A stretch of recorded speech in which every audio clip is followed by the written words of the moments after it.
Et donc, moi, je respecte. Et tu sais quoi, normalement, je ne fête pas mon anniversaire. J'aime pas fêter mon anniversaire. Je déteste quand on m'amène un gâteau avec des bougies. Ça me gêne beaucoup, en fait, quand je dois souffler sur les bougies. Et j'ai décidé que pendant 40 ans, j'allais faire une fête. Pourquoi? Pour accueillir cette nouvelle décennie dans la joie, la gaieté. Toutes ces étapes, toutes ces crises, tout ce que j'ai vécu, ont fait que tu te renforces. Qu'avec le temps, dans le fond, tu es de plus en plus prêt à aller vers l'état, le nirvana.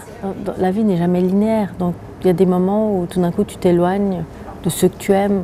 Ceux que tu aimes, c'est pas seulement l'être aimé au sens premier, mais c'est aussi tous les gens qui te sont proches, tes amis, ta famille. Et puis tu laisses peut-être la vie prendre le dessus, puis demain tu te dis mince, ils sont partis.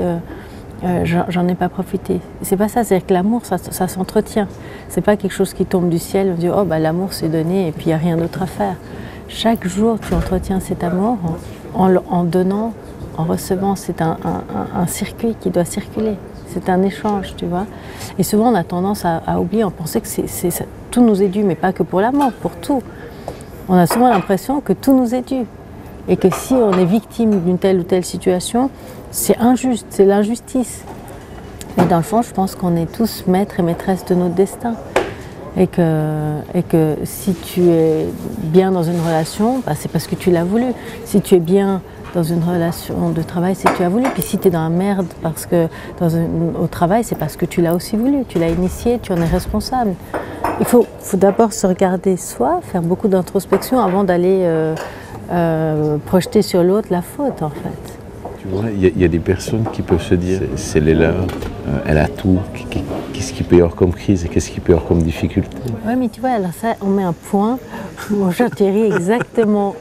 On vit dans une société où malheureusement on substitue son propre jugement à celui de l'autre. Donc c'est-à-dire que de fait, on se dit c'est Léla Darive, elle a tout pour elle. Mais on ne sait pas, tu ne sais pas dans le fond qu'est-ce qui se passe dans l'intimité de l'autre. Tu vois, tu ne peux pas savoir. Tu peux pas savoir. Tu projettes une image en disant mais dans le fond sur le papier, mais ça a toujours été comme ça, sur le papier c'est zéro faute. C'est la jolie petite maison dans la prairie avec tout comme il faut.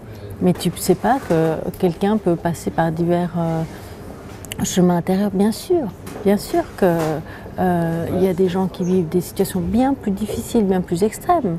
Mais c'est comme ça, à un moment donné, tu arrives sur Terre, tu as ton chemin qui est plus ou moins tracé, puis c'est à toi de décider, est-ce que tu veux aller dans cette direction-là? Est-ce que tu as envie de t'en défaire? Tu as envie d'avancer? Tu as envie d'aller vers autre chose? Mais c'est vrai qu'on a de la peine à se projeter par rapport à ce que je dis, parce qu'on ne vit pas dans mon quotidien. Et je ne suis pas en train de dire que j'ai une vie difficile, pas du tout. Je dis juste qu'au contraire, j'ai de la chance, j'ai énormément de chance et j'en suis reconnaissante. Et que cette chance-là, il faut pouvoir la transmettre à d'autres, il faut partager, il faut être dans le partage. Aujourd'hui, ça me fait plus souffrir, mais c'est le jugement facile que l'on a pu avoir depuis toujours sur moi. Même quand j'étais gamine, tu sais, à un moment donné, soit je dois mettre de l'énergie à essayer de convaincre les gens en disant accepter comme je suis, ou j'avance. Moi, je fais le pari d'avancer. Je m'en fiche. Ouais. Tu vois, quelque part. Moi, ce qui compte, c'est de dire, ben voilà, je sais que j'ai une certaine mission aujourd'hui, j'en ai conscience, je l'accepte et j'avance sur ce chemin qui n'est pas un chemin facile. Mais si je dois passer mon temps à dire « Thierry, tu sais, en fait, je ne suis pas comme ça. Tu sais, en fait, non, mais les amis, pensez pas, je ne suis pas futile. Les amis, sachez que… » Tu vois, c'est bon. Ouais, enfin. Sincèrement, on a tous une mission sur cette terre. La mienne, elle est un peu compliquée. Alors, on a des cartes avec des messages qui ont été écrits par des personnes. Ils l'ont fait ce jour-là parce qu'ils avaient un ressenti particulier. Ça, c'est-à-dire que pour moi, le respect, c'est vraiment à la base de tout. Le respect, c'est le respect d'une opinion différente. Le respect d'un mode de vie différent. C'est le non-jugement, le respect. Le respect, c'est de regarder quelqu'un dans les yeux parce qu'il est en train de mendier. Tu peux le regarder, il fait un sourire. Le respect, c'est tout simplement ne pas substituer son propre jugement à l'autre. C'est ça, le non-jugement. Le sourire, tu sais, c'est comme quand tu es dans la nuit, puis quand tu souris, on voit tes dents. Ouais. Donc c'est comme le soleil qui irradie. C'est quelque chose qui va toujours venir éclairer, en fait.